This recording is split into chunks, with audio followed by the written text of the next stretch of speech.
I would love to introduce our amazing panel that's joining us today. Katie, Jake, and Mike, thank you so much for giving us your time and blessing us with your knowledge. Welcome to another Sales Hacker webinar. Awesome, man. Looking forward to it. Me as well.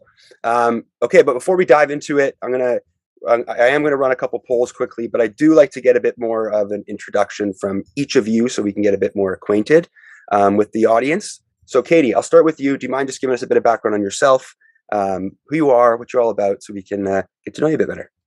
Yeah, of course. So hello, everyone. My name is Katie Van Humissen. I lead enterprise sales enablement at Outreach, and that means I work with our enterprise and strategic sales leaders and their account executive teams.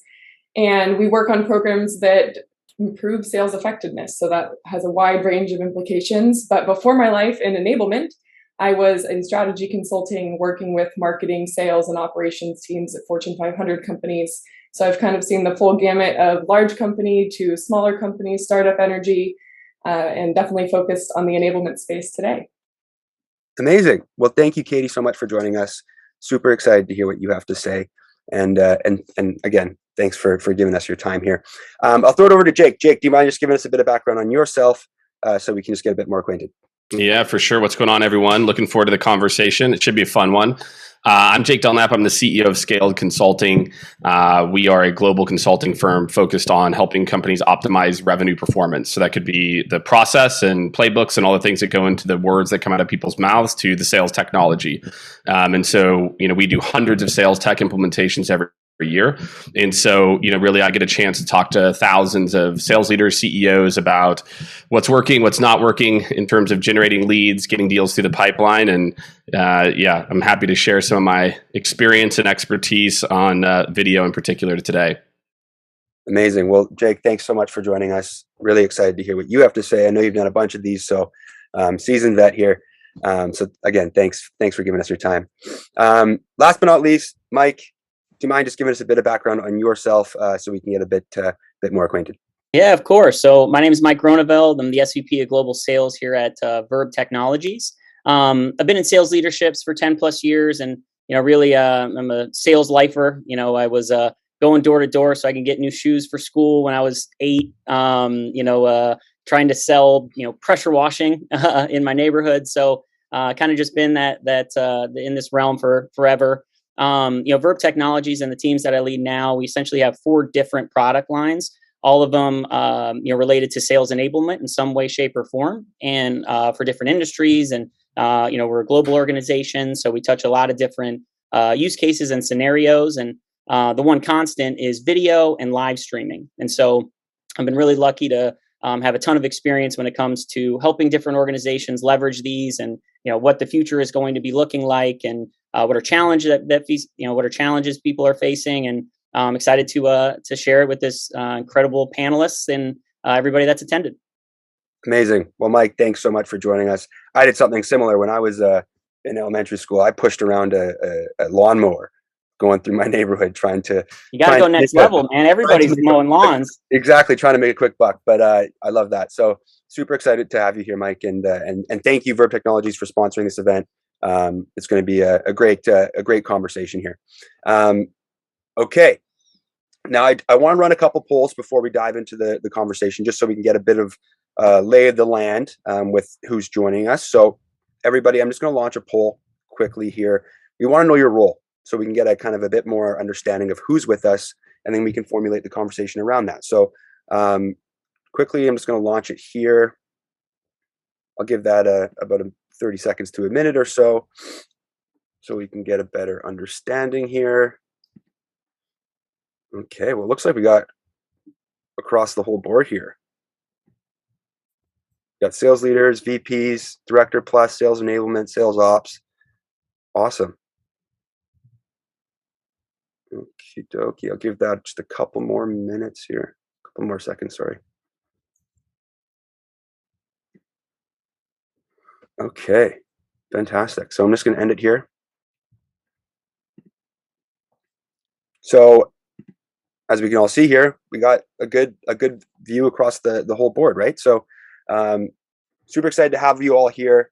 It's going to be a great conversation. Thank you for giving us your time. I know you must be all busy people. So thank you all for joining us. Okay, I want to run one more quickly here. And we want to know, do you currently use video in your enablement strategy? Heck yeah. Not yet, or here to learn? Okay, here we go. A bit of a mix, but like half say that they don't have anything yet. So thank you guys for being here. It's a great time to join us to learn more from what these thought leaders have to say. I'm very excited to learn from the three of these individuals too. So I will let that run for about a few more seconds. Okay. So here we go. About half say they're currently using something, and then the other half say that they're here to learn. So wicked. We'll give you kind of the double-edged sword. We'll kind of show you how to better your current process, but also we'll share some knowledge on how you can use video in your enablement strategy. Okay. So again, thank you all so much for joining us. But let's dive into the juice here. I'm just going to stop sharing here. Okay. So I want to start off with this. Okay. So Mike, I'll direct this over to you to kick off the conversation here. But so we all know the pandemic has altered many ways on how people market their products, how they sell, and so on. So what role do you think video plays in this movement towards digital selling? In that sense, I'll start with totally.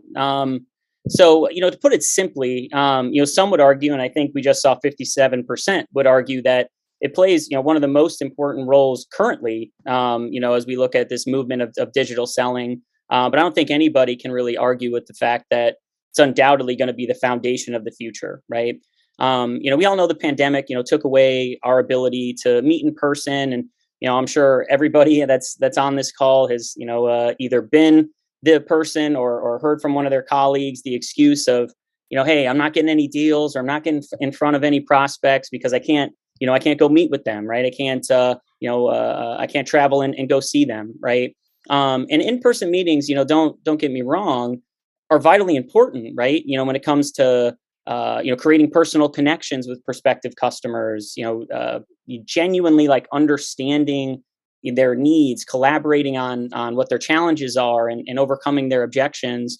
And video replaced that, right? I mean, look at us right now, not sitting in a conference room or not sitting at some hotel. We're on Zoom doing that, right?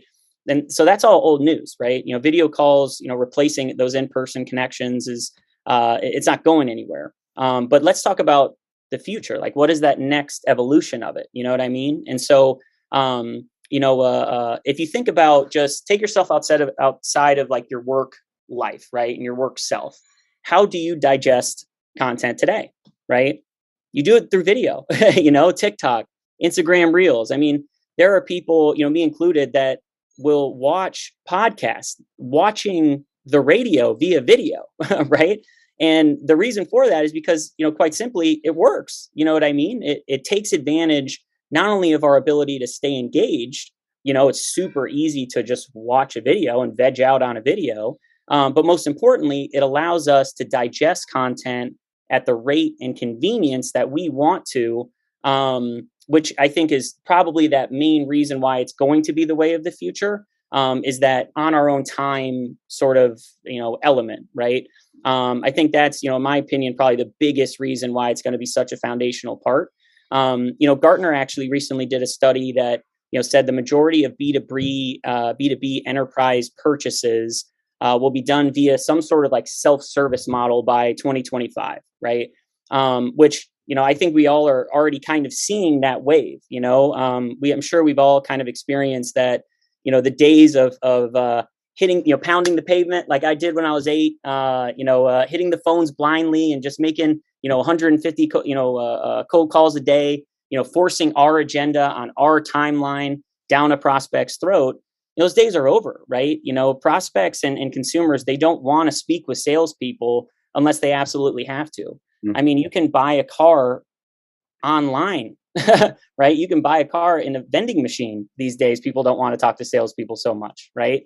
But all that said, it doesn't mean that the intricacies of making those purchases, that decision making is going to get any easier. It doesn't mean that consumers are not going to want to, still want to make purchases from companies, which are ultimately people that they trust, right? It just means that us as sales and marketing professionals need to adapt and provide all of that information in a way that resonates and is up with the times, i.e. video, right? And so there's technologies out there, shameless plug for Verb, that allow us as marketers and salespeople to understand not only when consumers are digesting content, what content are they digesting, how long are they digesting it, how long are they watching a video, what are they most engaged with about the video, things of that nature. And then we can send very personalized messages that are tailored to what your consumer is ultimately most interested in and what's most applicable to them given their stage of the customer journey, while still not only making that personal connection, because I can record a video specifically for you, but I also still am allowing you to digest that video on your own time, right?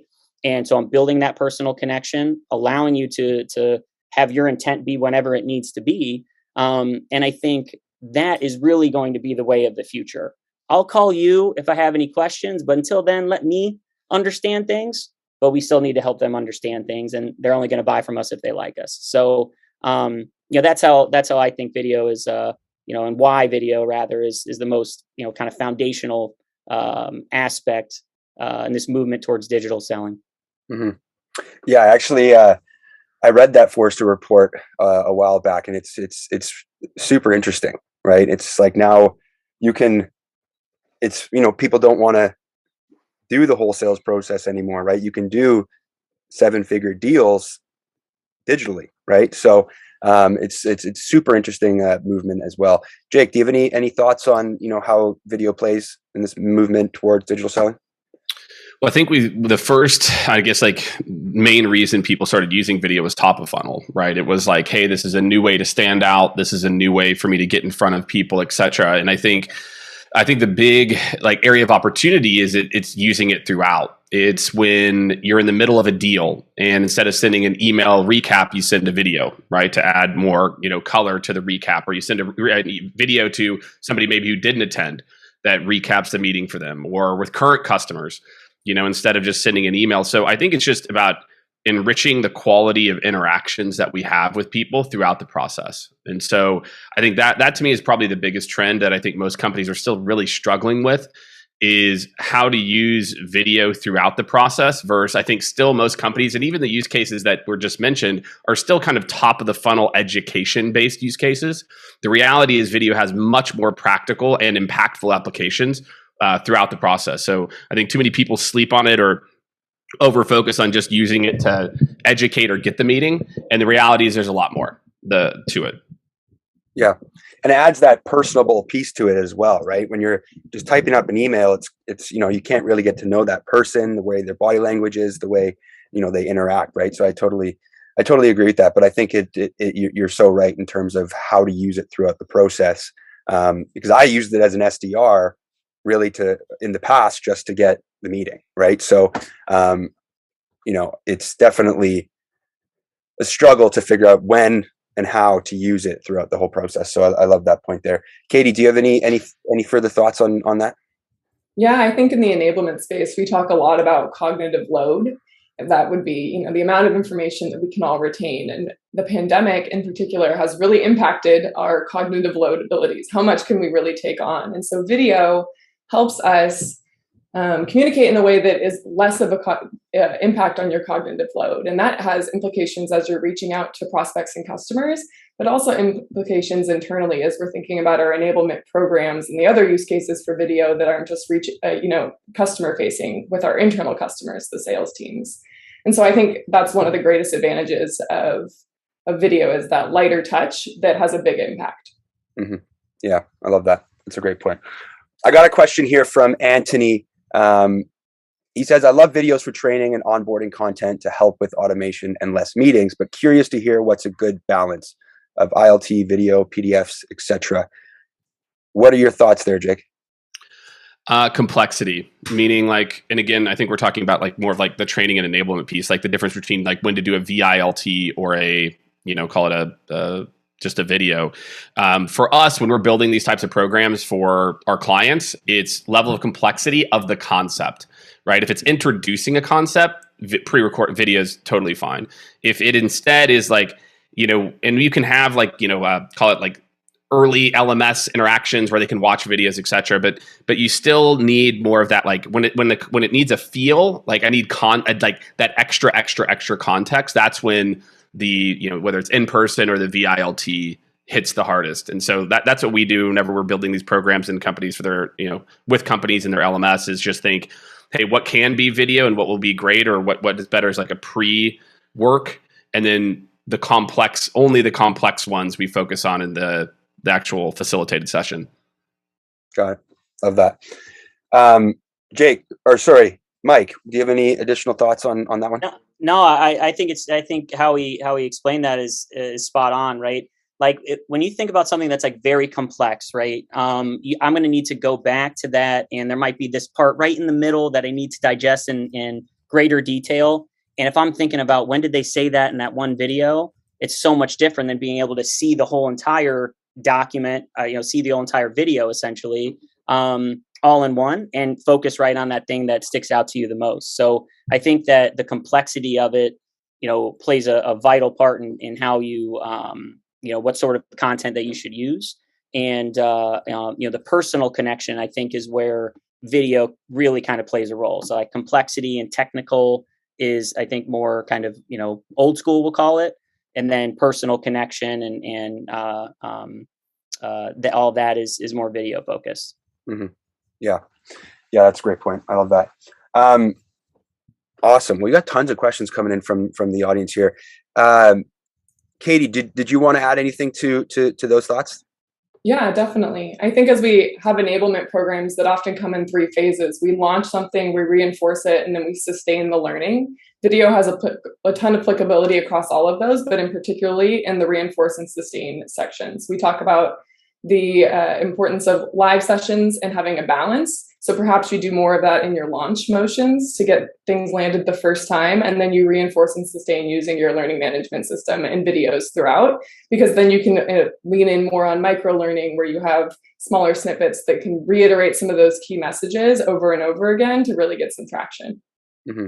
And I like that a lot too, because I'm a visual learner, right? So when I have that kind of that visibility, it really helps me get through it much quicker. Awesome. So their sales and marketing teams are always looking for ways to improve retention and increase conversion rates. How do you think video helps with those goals, and what impact does it have in ROI? Jake, I'll start with you. Well, I think this is one of the fun parts, is that I think video is a part of, what's the impact of, I don't know, like personability. Like, I don't know, like I can't track necessarily the ROI. What I can track is the conversion rates, right? That what we see consistently is video isn't always like the main conversion rate. They're the conversion mechanism, but it's a combination of video in concert with email or LinkedIn, et cetera. And it's the same thing as, understanding the conversion rates. I just don't think there's enough data of like, if I sent a video recap, what's the ROI? Like, I don't know.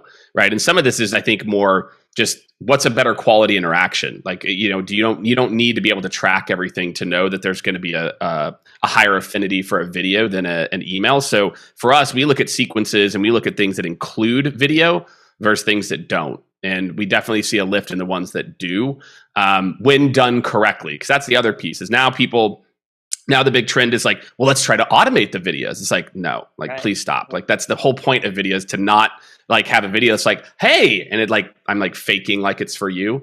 So when videos are personalized, we see it have an impact. When they're automated, we do not see it have an impact. Is there a way that you've been able to find that to be scalable, right? When you're doing that much personalization in the many videos? Why does it have to be scalable? You're totally Amen. right. Why, we're so obsessed with just being like, it's not scalable if we can't just hit send all, right? Like, somehow people were doing 100 activities without, like, before we had sales automate, like, these things existed. I think a lot of this to me comes down to, I talked to an SDR leader who manages 100 plus SDRs, I think it was a few days ago, and we're just not training SDRs enough on the buyer personas to where they can add value to know what these people are up to. So to me, how you can do it at scale is if you invest in the onboarding and training of drilling who our buyer is and what they care about. It's that it becomes very scalable and easy for SDRs and salespeople to put in relevant content to the videos. So if your onboarding plan drills those things in, then it becomes more scalable because they already know the talking points or things that are top of mind. Yeah. Mike, I see you nodding your head. Do you have any additional thoughts there? Yeah, no, I think he nailed it right there. It's like, the idea of scalability is like why we're getting replaced by self-service sales motions, right? Just mass message for everybody on my in my CRM. It doesn't work. We already know that doesn't work, right? It's how quick can I make something tailored to the scenario, to this individual. That is scalability, right? And so with video, if you think about it, filling in those different fields, like oftentimes that doesn't even work, right? When you think about those email campaigns, it'll have somebody else's name, or it'll have just that blank X, and then you fall flat on your face. And so making those tweaks, making those adjustments, on a more one-to-one basis already has proven to work better than just that mass kind of approach. And recording a video of yourself to that individual is actually quicker than typing it, right? It's actually quicker than going through and having to manually make the adjustment for each single sequence you're about to send out, right? So you don't necessarily have to sacrifice scale and speed, just to get output, right? Video actually helps solve that in a lot of different ways. And one of the use cases that we help customers with is in the life science, vertical. And so, think medical device reps and pharmaceutical reps that are on the road all the time, right? One of the challenges that they face is, I go and visit a doctor, or I go stop by, X thing, and then I got to drive 3 hours to go visit the next one. And, I can't send my emails until it's, super late at night or the next day. And, then they're not as relevant. They can just record themselves, and send that out, while they're at a, not to drive in video, but while they're at a stoplight, right? Or before they take off for their next meeting. It's much quicker, much more accessible than you might think. Totally. Yeah, I agree. Sometimes it's tough to get your thoughts written down. It can take quite a while, right? So I love that point there. Katie, do you have anything to add on that one? Yeah, I second everything the other panelists said, but I would also double down that in enablement, it's our job to help our sellers know when the right time to use these assets are, what is available for them, how do they use that? And so thinking about the who, what, where, when, and why should they use these assets is also on the enablement plate. And so I think recently, to an example where we sent out an executive received a response on a video they sent out on a really big deal, and they sent it out to a VP, and it was a short demo video. It was a new asset we were launching, and it was just a deal that wasn't really getting a lot of traction. And then they sent out the video, and we could, of course, due to the technology, see that the VP watched it, and then the VP followed up with some questions. Now, I would say if the VP didn't follow up with questions, we would know that they watched it and reach out to them, of course, but that sparked a lot of additional conversation in what would have otherwise been a stuck deal. And I don't think a blog post would have had the same impact.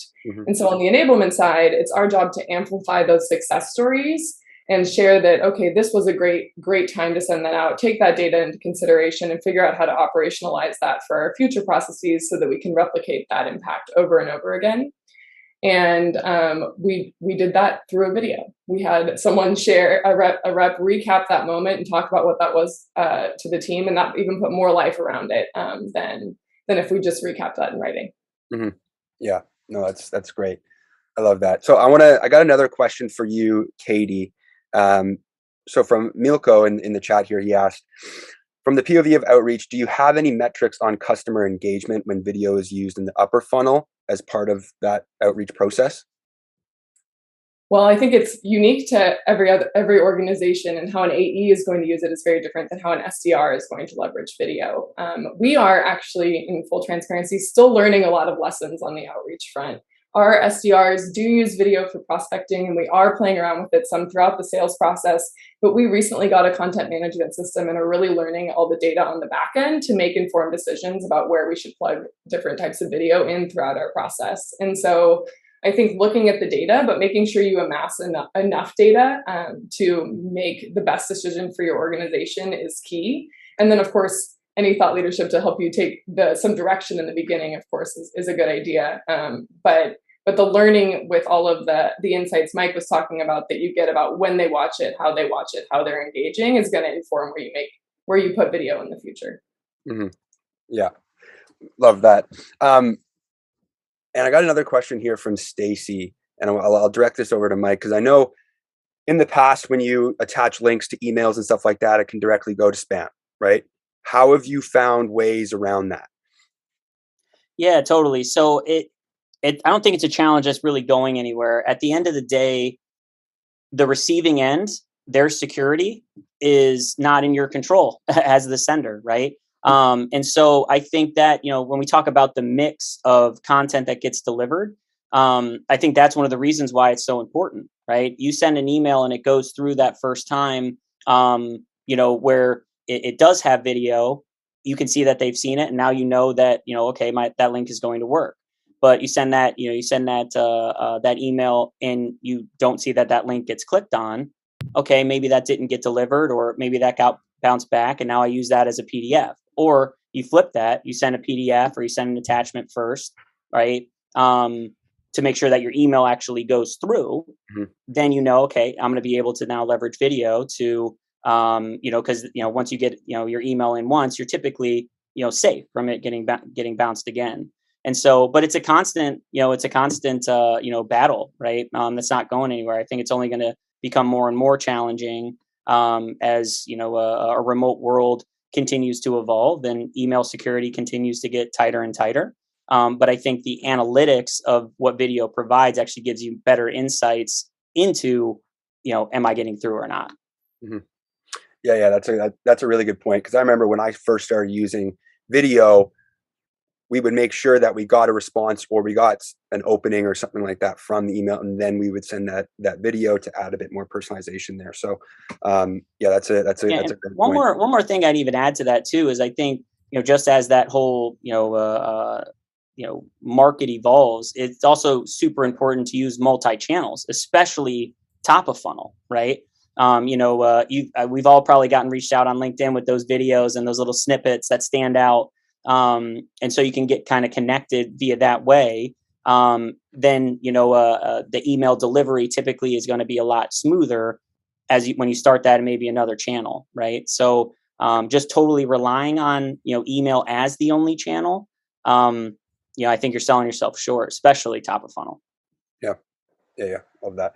And I'll ask Jake this question and get everybody's thoughts on it as well. But do you think the quality of the video is a key factor in that? Does it have to be, like Michael asked here, does it have to be studio quality, or is a smartphone enough? No, it's the opposite. And it's the same thing when it goes to like the videos that you put in your LMS too, for learning management. It's like, hi, I'm Rachel, and this is a discovery, as opposed to like something a little bit less edited with like two real like sales leaders talking, and like the impact that has. So absolutely not. And I mean, in fact, I would say overproduced is bad in most cases, where again, like, because what you're looking for, right, what we're missing in this outreach and engagement is authenticity. And so what you're looking for is authenticity. I can tell you, like, when it comes to LinkedIn, like my best performing videos are the ones with like no subtitles. I just shot it really quick. The best performing posts are ones that have typos in them. Like, we as people now, like if you look at TikTok, Instagram, YouTube, we are trained to just like be cool with videos that are like decent. Now, look, like I'm not a big fan of having like your bed and other things in the background. Like there's like a line there, but also don't overthink it. To me, the quality of what comes out of your mouth in the video, coupled with like just a decent like, you don't need to overthink it, and just this is totally fine. So absolutely not. Studio quality as like the bar is dead. We are so used to just interacting with raw video that you do not need to. Just make sure what comes out of your mouth is high quality. Yeah, I just to add on to that, I think, you got to think back to why am I using video in the first place? I'm using video to connect. And how do you connect? You be real, right?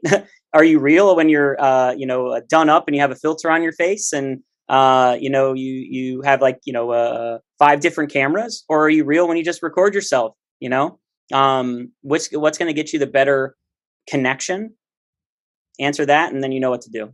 Mm-hmm. I think just going off of that too, it adds character to it as well. I think when it's, it's raw, right? We say raw and real works, right? So yeah, I totally agree there. Katie, do you have any thoughts? Yeah, I definitely agree. We, of course, encourage our SDRs to use iPhone and whatever it is that they need to get it out. But I would also say having a game plan for what you're delivering is super important from an enablement perspective to land the message, regardless of how beautifully polished it is. It's important that you're giving your teams a roadmap of the important information to land. There needs to be a clear call to action. They need to have done research and understand a little bit about who they're reaching out to. And then there should be a standard way in which they're kicking off and closing out the video. So that can be as, custom and relaxed as possible. But there needs to be a formula for what you're delivering, and then that sets everyone up for success. Yeah. I love that. Cool. Okay, so we've talked about how video can help sales and marketing teams, but let's look at the other side here. But when we know stakeholders can be somewhat hesitant to get started with a video enablement program, especially if their organization is lacks significant resources, what recommendations do you have for organizations that want to start but aren't sure how? Mike, I'll start with you. Yeah, so I think I think there's a couple different ways of addressing that, right?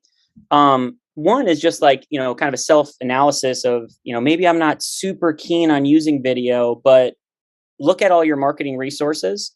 And I guarantee you probably used video in one of those before. So is it as scary of a monster as you might think?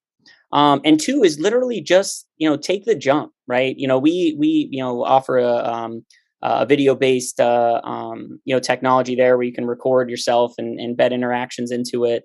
But we face this challenge all the time where salespeople are like, you know what, I'm not gonna, I don't use video. It's not how my audience is gonna, resonate with me. And we all know getting salespeople to do anything different, tremendous pain, right?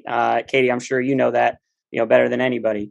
But just use it once, right? One, you'll see it's faster.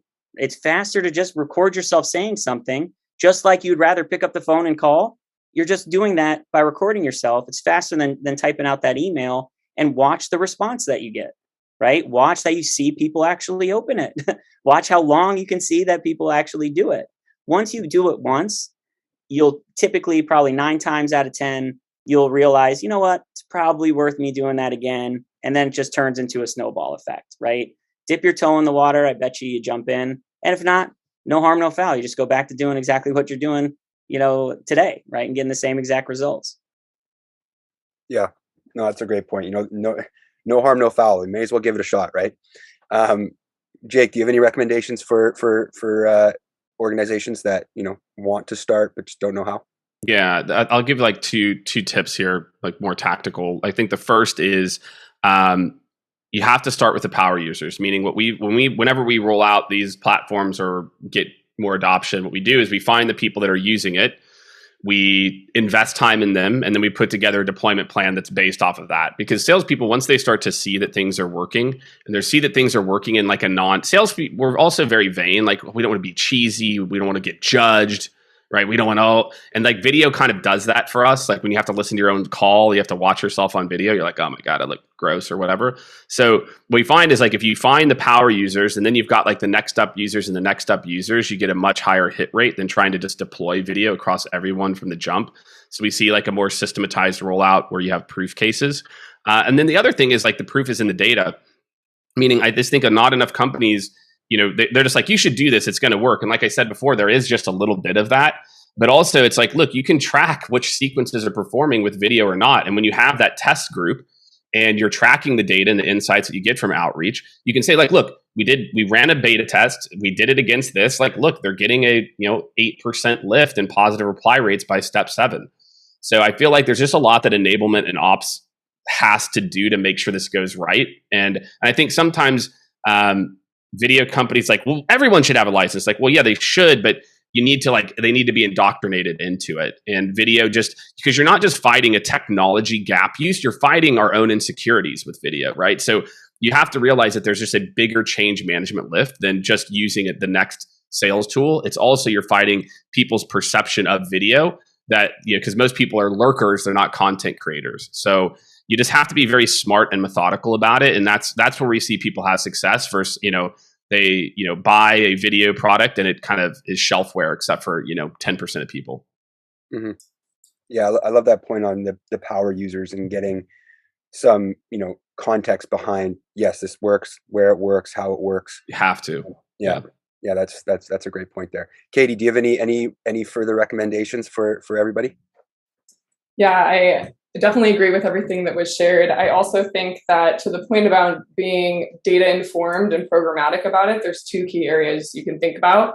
You have to start somewhere. So if you know that you particularly struggle at a certain point in your sales process, lean into that part of the sales process. Try using video there first. Don't get overwhelmed with the fact that you need to do videos for every single stage. We need to use it at the top of the funnel and all the way through. Start somewhere and make an informed decision based on where you think your organization might benefit from it most. Mm-hmm. And then also to Jake's point about finding internal traction, in our enablement team, we talk a lot about maturity models. This is along the lines of implementation processes, change management.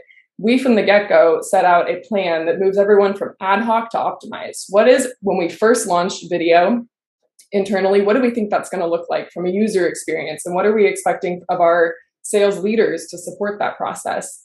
And then as we move through different stages of maturity and our use of video, what do those different stages look like, so you don't have to get everything right from the beginning? And then what smaller projects can you tackle quarter over quarter to make incremental progress throughout that maturity model?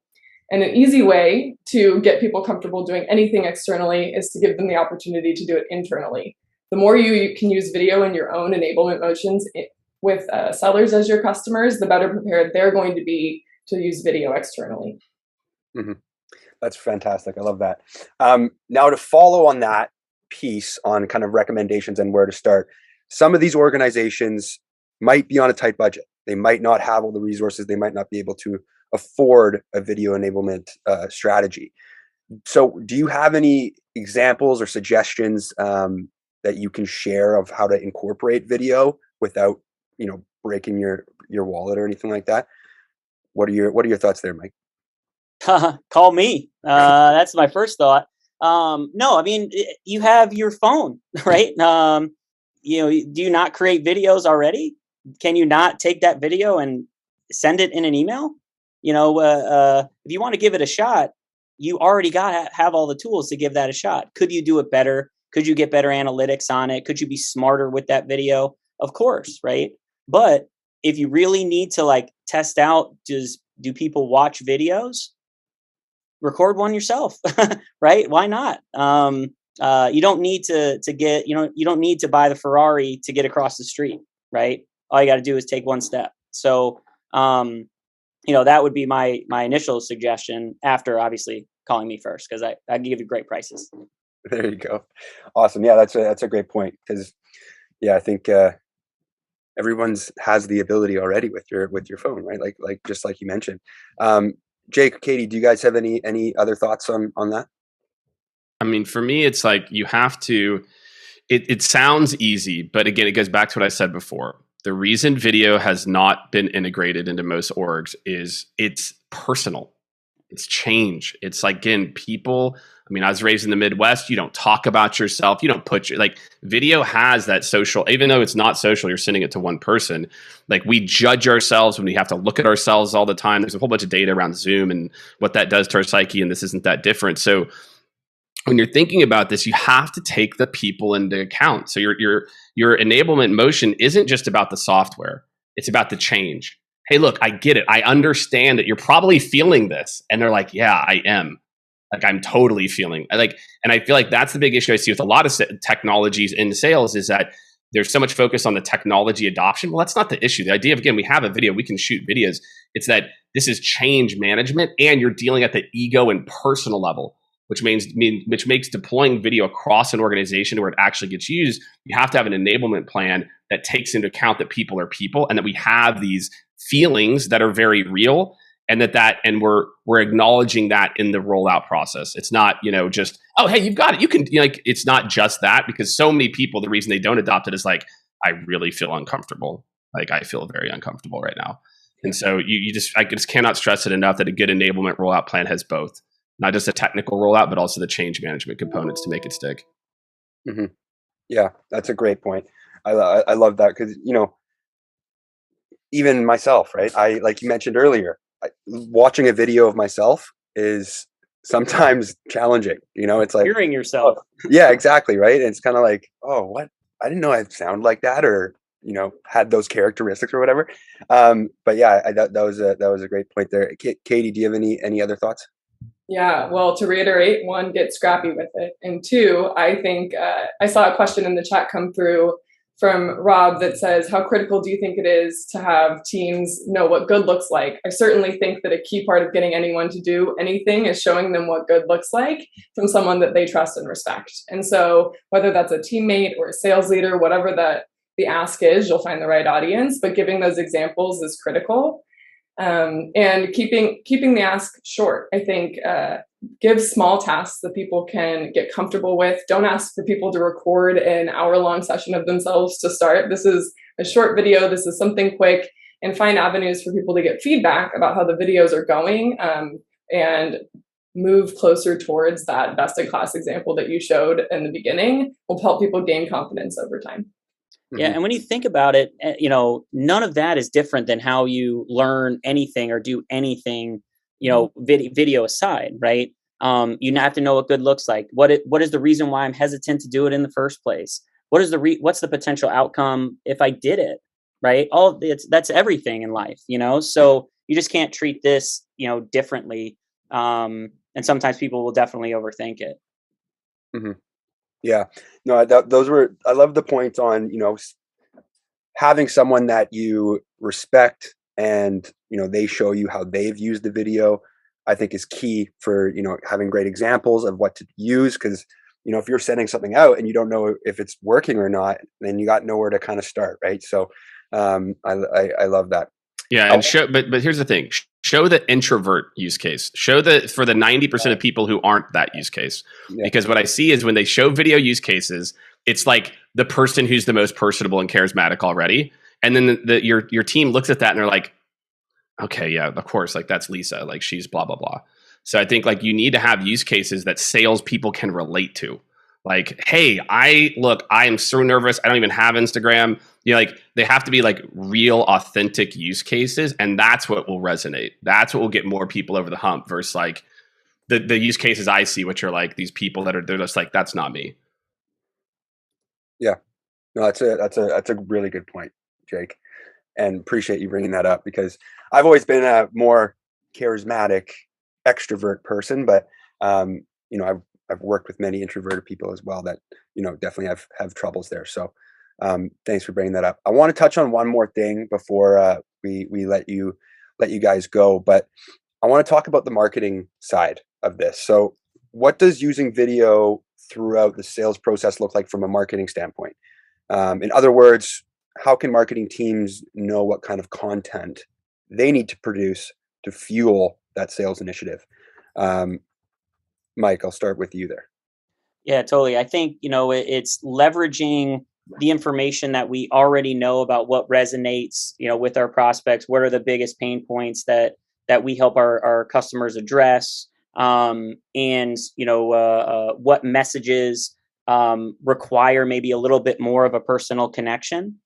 Start there, right? And leverage video from that perspective.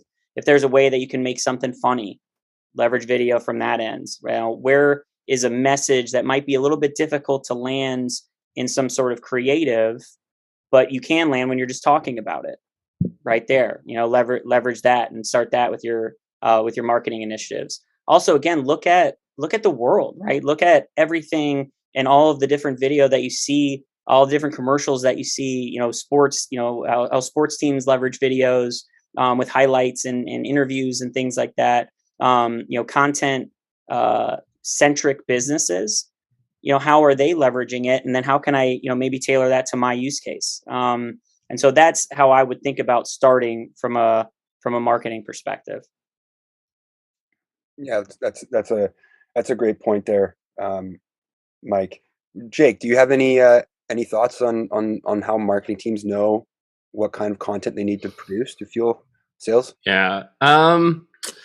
This is interesting. Again, I think it's tough. Marketing's trying to do kind of like one to many, many times. I think, look, what we're seeing more and more is that, again, as we talked about this in the very beginning, people want to touch and feel things. They don't want to talk to things. So to me, it's more of like, it's kind of that shift to this, like, when you think about product-led growth or product marketing, which is like, can you help to provide, like, not just I don't need just a demo, but like an insightful way to talk about a group of features or the product and how we're different, et cetera, to where me as a sales rep, and then the next level, there's some companies out there that are doing these kind of pre-recorded demos, is like, what's a version of that same video talk track for a CFO?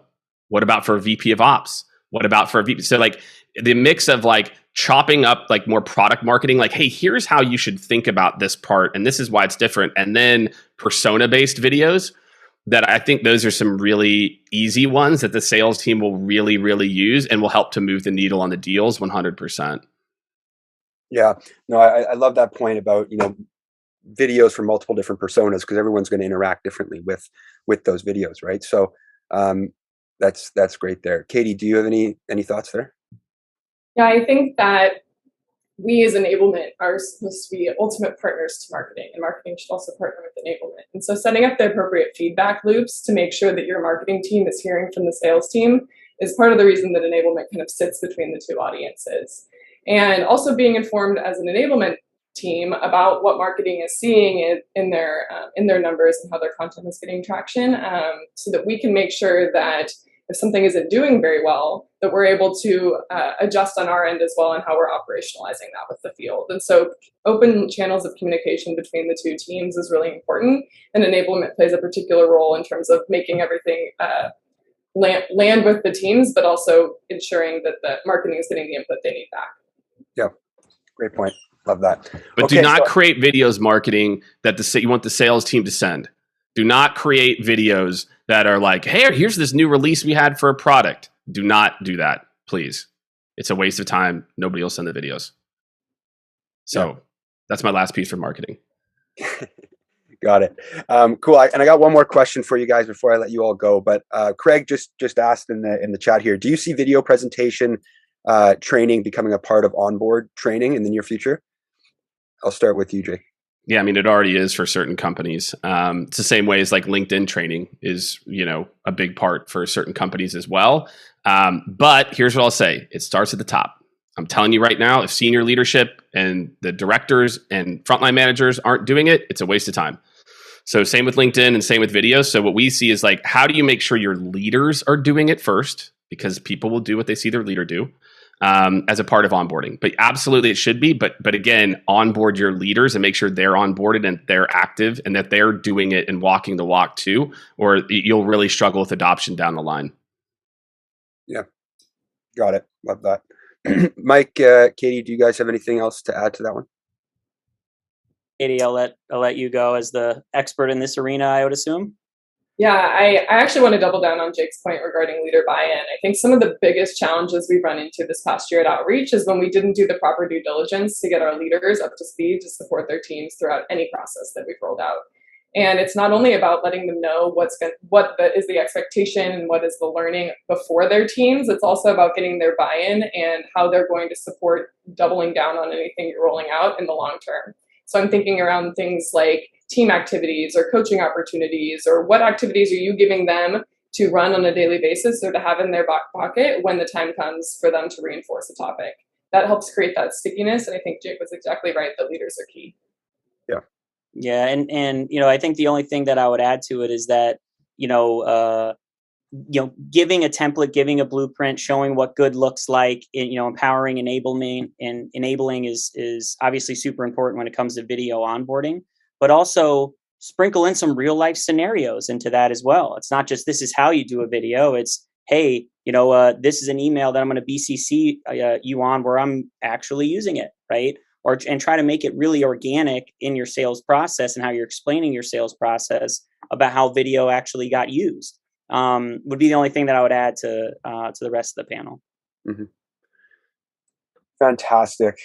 Okay, guys. Well, I know the three of you are all very busy people, but I just want to thank the three of you so much for taking the time to bless us with your knowledge and expertise.